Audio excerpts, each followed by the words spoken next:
Morning students, welcome again to your science class beta, and we are going to start a new chapter because we have finished or we have done our previous chapter in science. Now we are going to start a new chapter which is fiber to fabric. कौन सा chapter है ये? Third chapter है आपका और नाम क्या है? Fibre to fabric. किस तरह से तंतु से वस्त्र, फाइबर मीन्स तंतु या रेशा, किस तरह से फैब्रिक यानी कपड़ा बनाया जाता है। So let's see or let's introduce to the lesson. Paheli and Buzo won the first prize in a science quiz competition held at their school. Paheli और Buzo are your classmates and Paheli and Buzo won the first prize in a science quiz competition. पहेली और बुजो आपके दो classmates हैं students, और उन्होंने first prize जीता है किसमें? साइंस क्विज कंपटीशन यानी साइंस या विज्ञान प्रश्नोत्तरी में। Held at their school, which held at their school, जो कि उनके स्कूल में रखी गई थी।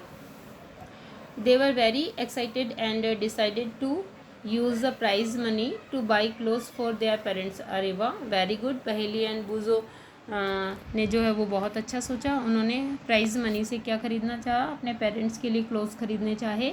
When they saw a large variety of clothes material, जब उन्होंने दुकान में क्या देखा? बहुत सारी तरह के कपड़े देखे, तो क्या हो गया? उनको कन्फ्यूज़न हो गया। दे गॉट कन्फ्यूज्ड, है ना। We will see a large variety of clothes in figure 3.1 in a shop.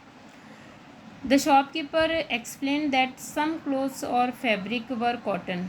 Shopkeeper या दुकानदार ने उनको समझाया कि कुछ कपड़े सूती हैं, कॉटन से बने हैं, एंड सम वर सिंथेटिक, और कुछ जो है वो संश्लिष्ट हैं यानी सिंथेटिक फाइबर से बने हैं। Synthetic fibre is synthetic fibre are man made fibres. He also had woollen mufflers and shawls, उनके पास में वुलन यानी ऊन के मफलर और शॉल भी थे। There were many silk saris as well, और वहाँ पर खूब सारी सिल्क साड़ियाँ भी थी। पहेली एंड बुजो फेल्ट वेरी एक्साइटेड, पहेली और बुजो जो है वो बहुत उत्सुकता महसूस कर रहे थे। They touch and felt these different fabrics, उन्होंने अलग अलग तरह के कपड़ों को छू कर देखा। Finally they bought a woollen muffler and a cotton sari, last में उन्होंने एक वुलन मफलर फॉर हिज और her dad and a cotton sari for his her mother, उन्होंने बॉट कर ली, ठीक है, ख़रीद ली। After their visit to the cloth shop, इस तरह से क्लोथ शॉप में विज़िट करने के बाद Paheli and Bujho began to notice various fabrics in their surroundings. Paheli और बुजो ने अपने चारों तरफ जो है वो अलग अलग तरह के फैब्रिक्स के बारे में नोटिस करना शुरू कर दिया, है ना, जानना शुरू कर दिया। वेरीफाइंग करी, उन्होंने वेरीफाई करना स्टार्ट कर दिया कि वाकई इतने सारी तरह के क्लोथ्स होते हैं क्या। They found that bed sheets blankets, उन्होंने क्या क्या देखा?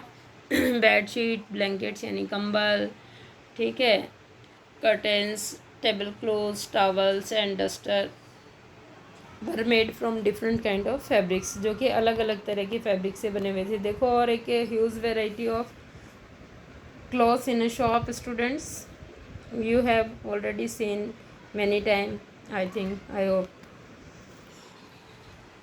Now even their school bag and the गुनी bags were made from some kind of fabric, यहाँ तक कि उन्होंने देखा कि उनकी स्कूल बैग और गुनी बैग जो बोरियाँ थी वो भी किसी न किसी तरह के फैब्रिक से बनी हुई है। They try to identify this fabrics as cotton, wool, silk और synthetic.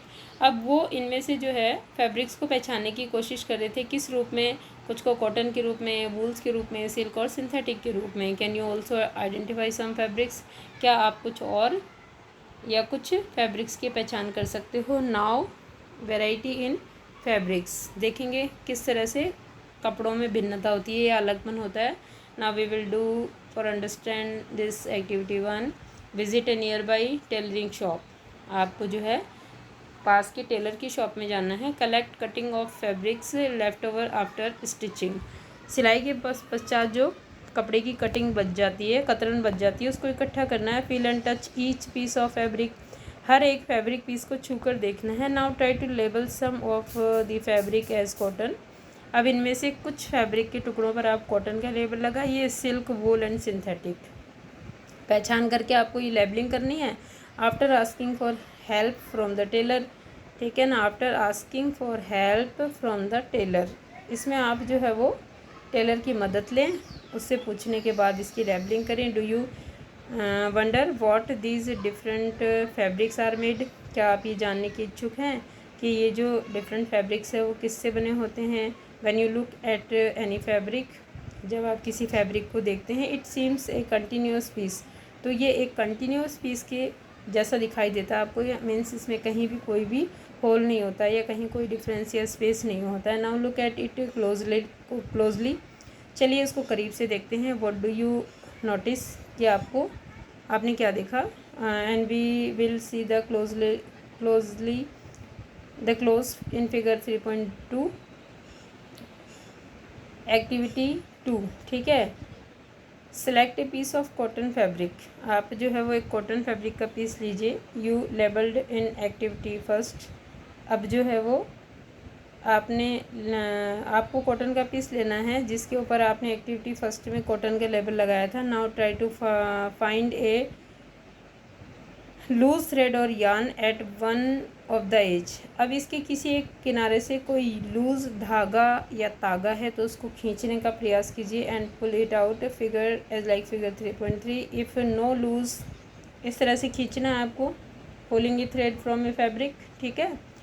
If no loose yarn, यदि कोई भी धागा या तागा लूज नहीं है, ढीला नहीं है, और विजिबल दिखाई नहीं देता है, you can gently pull one out with a pin और ए निडल, तो आप एक पिन, सेफ्टी पिन या निडल की सहायता से किसी एक धागे को क्या कर सकते हो, बाहर निकाल सकते हो।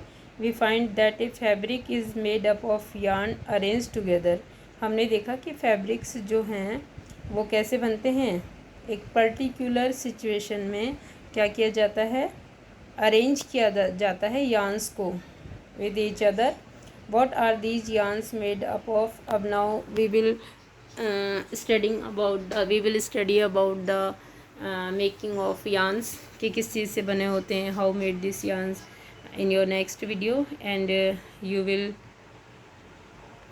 read this PDF carefully and draw the diagram, and the diagram or figure 3.3 is in your book. Okay students,